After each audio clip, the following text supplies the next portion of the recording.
दोस्तों, इस संसार में हर किसी का जीवन अलग अलग है। कुछ लोग एक रोटी के लिए दिन भर भीख मांगते हैं, तो कुछ लोग एक रोटी के लिए दिन भर कड़ी मेहनत भी करते हैं। वहीं दूसरी ओर कुछ ऐसे लोग भी होते हैं जो एक रोटी को इतनी आसानी से फेंक देते हैं जैसे मानो बिना मेहनत से मिली हो। भीख मांगना, कड़ी मेहनत करना कोई आसान बात तो नहीं है, और ना ही कोई अपने शौक से, मर्जी से करता है, बल्कि इंसान की कुछ मजबूरियां होती हैं जो उससे ये सब करवाती हैं। दोस्तों, आज का वीडियो बहुत इम्पॉर्टेंट होने वाला है, क्योंकि आज का ये वीडियो आधारित है एक ऐसी बात के ऊपर जो लगभग हर इंसान अपने जीवन में महसूस करता है, और वो है मजबूरियां। कितनी बार आपके साथ ऐसा हुआ है कि आप कुछ दिल से करना चाहते थे, कुछ ऐसा जो शायद आपका बचपन से सपना था, लेकिन किन्हीं मजबूरियों की वजह से आप कर नहीं पाए, और जिसका पछतावा आप आज भी करते हैं। दोस्तों, मजबूरियां जीवन का एक महत्वपूर्ण हिस्सा है, और हर किसी के जीवन में ये कभी ना कभी ज़रूर आती हैं। मजबूरी एक व्यक्ति के जीवन में ऐसी स्थिति को दर्शाती है जहां वो व्यक्ति कुछ करने में सीमित रह जाता है, अक्सर बिना अपनी इच्छा के, क्योंकि उसके पास कोई दूसरा रास्ता ही नहीं होता। ऐसी स्थिति में हम जो करना चाहते हैं वह हम चाहकर भी नहीं कर पाते, और ये ऐसी परिस्थिति होती है जहां पर व्यक्ति अपने मन के अनुसार चुनाव नहीं कर सकता और आखिर में हार मान लेता है। मजबूरी में हमें अक्सर वही करना होता है जो हमारे सामने रखा गया होता है, ना कि वह जो हम करना चाहते हैं। कई बार ऐसा होता है, सही होते हुए भी गलत लोगों के साथ रहना पड़ता है। इसे सामाजिक, पारिवारिक या व्यक्तिगत मजबूरियां कह सकते हैं। बड़ा परिवार है, बहुत सारे लोग हैं, इसके बावजूद एक छोटे से घर में रहते हैं। हो सकती है वो आर्थिक मजबूरी हो। आपने कई बार ऐसे बच्चों को ज़रूर देखा होगा जो दिमाग के बहुत तेज होते हैं, पर अपने माता पिता की आर्थिक मजबूरियों के कारण वो आगे पढ़ नहीं पाते और ना ही बढ़ पाते हैं। तो दोस्तों, आज की कहानी के माध्यम से जानते हैं कि कैसे हम अपने जीवन की किसी भी मजबूरी को एक अवसर में बदल सकते हैं। उससे पहले यदि आप मेरे चैनल पर नए हैं चेंज योर लाइफ में, तो इस चैनल को सब्सक्राइब कर लें। तो सुनते हैं आज की कहानी को। ये कहानी है एक व्यक्ति के बारे में जो बहुत दुखी है। एक समय की बात है, एक छोटे से गांव में एक आदमी रहता था। वो काफ़ी गरीब था। उसके पास केवल एक छोटा सा घर और एक छोटी सी ज़मीन थी। उसका जीवन बहुत कठिनाइयों भरा था। उसकी मजबूरी उसे दिन रात परेशान करती थी। उसकी पत्नी और उसका एक बेटा उसके साथ रहते थे। 3 लोगों का परिवार था, लेकिन वो आदमी अपने आप को बहुत अकेला महसूस करता था। वो मन ही मन यह सोचता रहता था कि उसके जीवन में कितनी मजबूरियां हैं। उसे अपना घर का खर्च चलाने के लिए रोज काम पर जाना होता है। अगर वो किसी दिन काम पर ना भी जाए तो उसका परिवार क्या खाएगा, घर का काम कैसे चलेगा, उसके बेटे का भविष्य कैसे अच्छा हो पाएगा। उसे मजबूरी में काम करना पड़ता था। वह अपना काम एक बोझ की तरह लेता था और यही सोचकर दिन भर दुखी रहता था। कई बार वो अपने गांव के लोगों को तालाब के पास मस्ती करते हुए देखता था। उसका मन भी करता था वो भी अपने दोस्तों के साथ जाकर कुछ सुकून भरा वक्त बिताए, लेकिन उसकी मजबूरी थी। उसे तालाब पर जाकर मछलियां पकड़कर लानी पड़ती थी, क्योंकि अगर वो ऐसा ना करेगा तो उसके घर में खाना कैसे बनेगा। उसकी मजबूरियों ने उसके घर से सुख और शांति को खत्म ही कर दिया था। उसे ऐसा लग रहा था कि उसके जीवन में इतनी सारी कमियां हैं, उसकी बहुत सारी मजबूरियां हैं, जिसकी वजह से वो कभी खुश नहीं रह पाएगा। और एक दिन इसी बात से परेशान होकर दूर जाकर एक पेड़ के नीचे बैठ गया। आंखों से आंसू बहने लगे। तभी वहां से एक साधु गुजर रहे थे, उनकी नज़र उस आदमी के ऊपर पड़ी। साधु ने रुककर पूछा, क्या बात है?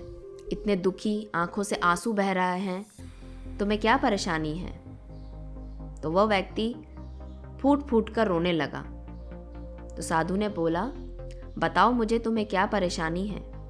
उस आदमी ने साधु की ओर देखा और साधु के साधारण वस्त्र को देखकर मन में यह सोचा कि यह भला मेरी क्या मदद करेगा। फिर उस व्यक्ति ने कहा, तुम तो एक साधु हो, भला तुम मेरी क्या मदद करोगे? मैं पहले ही अपनी मजबूरियों के कारण बहुत परेशान हूँ, तुम मुझे अकेला रहने दो।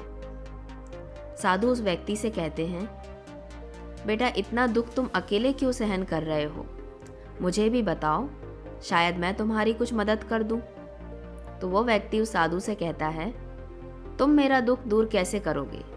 तुम मेरी मजबूरियों को कैसे समझोगे? मेरी मजबूरियों से मुझे मुक्त तुम कैसे कर सकते हो? क्योंकि तुम्हें तो खुद नहीं पता कि मजबूरियां क्या होती हैं। तुम्हारा कोई परिवार नहीं है, तुम्हारे कोई बच्चे नहीं हैं, तुम्हारी कैसी मजबूरी? तुम्हें किस बात की चिंता? तुम्हें तो कोई काम भी नहीं करना पड़ता। मुझे देखो, मैं दिन रात काम करता हूँ, अपने परिवार का भरण पोषण करता हूँ, मेरे ऊपर मेरे घर की जिम्मेदारी है, इसलिए मैं बहुत परेशान हूँ। उस आदमी के इतने कड़वे शब्द सुनकर भी वह साधु शांत रहे और समझ गए कि यह आदमी अपने जीवन में अपने कामों से और अपनी मजबूरियों को बहुत बुरा समझता है। इसी कारण से ये काम को बोझ समझकर मन से किसी भी काम को नहीं कर पा रहा है। साधु हंसकर कहते हैं, बस इतनी सी बात, मैं तुम्हारी मजबूरियों को एक ताकत में बदल सकता हूँ। तुम्हें कभी भी काम करने में बोझ महसूस नहीं होगा। मैं तुम्हें एक ऐसा रास्ता बताऊंगा जिससे तुम हर काम खुशी खुशी करोगे, लेकिन तुम्हें पहले मेरा काम करना होगा। क्या तुम तैयार हो? वह आदमी साधु की बातों से बिल्कुल संतुष्ट नहीं हुआ और सोच में डूब गया कि ऐसा कौन सा रास्ता बताएंगे जिससे मैं हर काम खुशी खुशी कर सकता हूँ और उसके बदले में मुझे केवल एक ही काम करना होगा। शायद ये साधु मुझे पागल बना रहा है। आदमी ने कुछ देर सोचकर उस साधु को मना कर दिया और यह कहते हुए कि मुझे नहीं लगता कि तुम ऐसा कुछ बता सकते हो। आदमी मना करके वापस घर लौट गया। कुछ दिनों तक तो उसके दिमाग में वह साधु की बातें घूमती रहीं, लेकिन धीरे धीरे वह उस साधु और उसकी बातों को भूलता गया और फिर से अपने रोज की दिनचर्या में वापस चला गया। फिर कुछ महीने बाद उसे एक दिन उसका मित्र मिला। वह मित्र उससे कहता है कि हमारे गांव में एक ज्ञानी साधु प्रवचन देने आ रहे हैं। वह जो भी कहते हैं वो करके दिखाते हैं। वह बहुत बुद्धिमान है। उसका मित्र उस आदमी से कहता है, तुम भी चलो मेरे साथ, तुम्हें वहाँ अच्छा लगेगा। कभी तो अपने लिए कुछ समय निकाला करो, तुम दिन रात कितनी मेहनत करते हो। वो आदमी सोचता है, मेरा दोस्त ठीक तो कह रहा है। दिन भर काम करने के बाद अगर थोड़ा समय मैं अपने लिए निकाल भी लूँ तो इसमें बुरा क्या है। अब अगले दिन वह आदमी अपने दोस्त के साथ उस आश्रम में जाता है जहाँ पर वो साधु आए थे। वहाँ उसे वही साधु दिखता है जो उसे उस दिन काम को खुशी खुशी करने का मार्ग बताने का वादा कर रहा था। मित्र से बात करते समय उसने पूछा कि क्या ये वही साधु है जिनके उपदेश हम आज सुनने आए हैं। उसके मित्र ने पुष्टि करते हुए कहा कि हाँ, ये वाकई में बहुत महान साधु हैं। उनके पास ज्ञान की अमूल्य धारा है, और तो और उनके पास तो स्वयं राजा भी ज्ञान लेने आते हैं। अब वो आदमी अपने दोस्त से कहता है कि मैं इस साधु से मिल चुका हूँ। फिर वह आदमी अपने मित्र को सारी बात बता देता है। उसका मित्र पूरी बात सुनकर कहता है, अगर यह साधु ने तुम्हें वचन दिया है तो वो अवश्य पूरा करेंगे। तुम्हें उनसे फिर से मिलना जरूर चाहिए। आदमी मन ही मन सोचता है कि क्या मेरा अब उनसे मिलना ठीक रहेगा। मैं उन साधु के पास जाऊंगा, कहीं वो मेरे बारे में क्या सोचेंगे। परंतु अब उसके मन में यह विश्वास था कि वह साधु उस दिन उसे पागल नहीं बना रहे थे, और थोड़ा बहुत शर्मिंदा होकर अगर वह मुझे वह रास्ता बता दे तो शायद मैं कोई भी काम खुशी खुशी कर भी लूँगा। मुझे इस मौके को अपने हाथ से नहीं जाने देना चाहिए। आदमी यही सब सोचकर अपने दोस्त के साथ उनका प्रवचन सुनने के लिए चला गया। साधु महाराज के उपदेश समाप्त होते होते शाम हो चुकी थी। जैसे ही उनके उपदेश समाप्त हुए, सब लोग बाहर जाने लगे। अब वह आदमी उस साधु के पास जाता है और कहता है, गुरु, क्या आपको याद है? मैं आपसे मिल चुका हूँ। मुझे माफ़ करना, मैंने आपको उस दिन काफ़ी भला बुरा कहा था। मैं उस वजह से बहुत शर्मिंदा हूँ। मुझे बहुत पछतावा हो रहा है। परंतु क्या आप मुझे वह मार्ग बता सकते हैं जिससे मैं खुशी खुशी काम करूं और कोई भी काम करने के लिए हमेशा तैयार रहूं? साधु हंसते हुए कहते हैं, हाँ, मुझे याद है। तुम वही आदमी हो जो उस दिन दुखी हालत में मुझे मिले थे। ठीक है, मैं अपना वादा पूरा कर दूंगा, लेकिन अब शाम हो चुकी है और मैं पूरे दिन उपदेश देकर थोड़ा थक गया हूँ। तुम मुझे कल सुबह इसी आश्रम के बाहर मिलना। वह आदमी बहुत खुश हो जाता है और कहता है, जी गुरुदेव, मैं कल सुबह आपसे मिलने ज़रूर आऊँगा। सुबह होते ही वह आदमी उस आश्रम के बाहर उस साधु से मिलने के लिए आ जाता है। जब वह आदमी वहाँ पहुँचता है तो गुरु दरवाजे पर रुके हुए होते हैं और उस व्यक्ति से कहते हैं, बेटा, मुझे अपना वादा याद है जो मैंने तुमसे किया था, परंतु तुम्हें समझने के लिए मुझे तुमसे एक काम करवाना होगा। वह आदमी उस साधु से कहता है, जी गुरुदेव, मैं कुछ भी करने के लिए तैयार हूँ। आपका काम क्या है जो मैं कर सकता हूँ, मुझे बताइए। वह साधु उसे एक तालाब के पास ले जाता है। वहाँ पर एक विशाल पत्थर जो पानी के बहाव को रोककर बैठा था, साधु उस व्यक्ति से कहता है कि क्या तुम ये पत्थर को हटा सकते हो जो तुम्हें पानी के बहाव को रोकते हुए दिख रहा है? तो वो व्यक्ति अचंभित होकर देखता है और कहता है, इतना भारी और विशाल पत्थर मुझे हटाना होगा। तो साधु कहते हैं, हाँ, यही है आज का काम तुम्हारा। क्या तुम इसे हटा पाओगे? तो वो कहता है, नहीं, मैं इतना बड़ा और भारी पत्थर नहीं हटा सकता। तो साधु कहते हैं, अगर तुम इस बड़े पत्थर को हटा नहीं सकते तो मैं तुम्हारे सवालों का कोई जवाब नहीं दूंगा, ना ही तुम्हें कोई ऐसा रास्ता बताऊंगा जिससे तुम काम करना सीख जाओगे, तुम्हारा काम में मन लगने लगेगा। इतना कहकर साधु कहते हैं, अब मैं अपने आश्रम जा रहा हूँ। जब तुम ये काम कर दोगे तो उसके बाद तुम मुझसे मिलने आना। और साधु वहाँ से अपने आश्रम की ओर चले गए। अब उस आदमी ने सोचा कि यह समझ नहीं आ रहा है कि गुरुदेव ने मुझे इस पत्थर को हटाने का काम क्यों दिया, लेकिन अब जो भी हो, मेरी समस्याओं का हल तो मुझे ही चाहिए, तो मुझे यह काम करना होगा। वैसे भी मैं अपने जीवन से बहुत दुखी हूँ। इतना सोचकर उस आदमी ने उस पत्थर को अपने हाथों से हटाने की कोशिश शुरू कर दी, लेकिन वह पत्थर टस से मस नहीं हुआ। कुछ देर बाद थक हार कर उसने अपना पीठ के बल पर लेकर फिर से प्रयास किया। उस पत्थर को हटाने की कोशिश की। अब उसे लगा कि पत्थर शायद थोड़ा सा हिला है, लेकिन वो फिर अपनी जगह पर आ जाता है। अब उस आदमी का आत्मविश्वास टूट चुका था। उसे लगा कि अब ये इतना बड़ा पत्थर उससे नहीं हट पाएगा। अब वो आदमी मन ही मन यह सोच रहा था कि यह कैसा काम दिया है मुझे इस साधु ने। यह पत्थर तो हिलने का नाम ही नहीं ले रहा है और इतनी तेज धूप है, पूरा पसीने से भीग चुका हूँ। फिर उसे साधु की शर्त याद आती है, जिसके मुताबिक अगर वह उसका काम नहीं करेगा तो उसे वह नहीं मिलेगा जो वह चाहता है। यह काम करना भी उसके लिए एक प्रकार की मजबूरी थी। काफ़ी समय बीत जाने के बाद उस आदमी ने पास में एक पेड़ देखा और उस पेड़ को देखकर उसके दिमाग में एक तरकीब सूझी। उसने सोचा, क्यों ना मैं एक मोटी टहनी के सहारे से इस पत्थर को हटाने की कोशिश करूं। वह आदमी एक मोटी टहनी तोड़कर लाया, उस पत्थर के नीचे फंसा दी और दूसरी ओर उस टहनी के खुद खड़ा हो गया।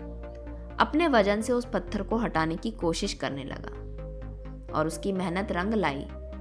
कुछ देर बाद वो पत्थर उस जगह से हट गया और तालाब का पानी बहने लगा।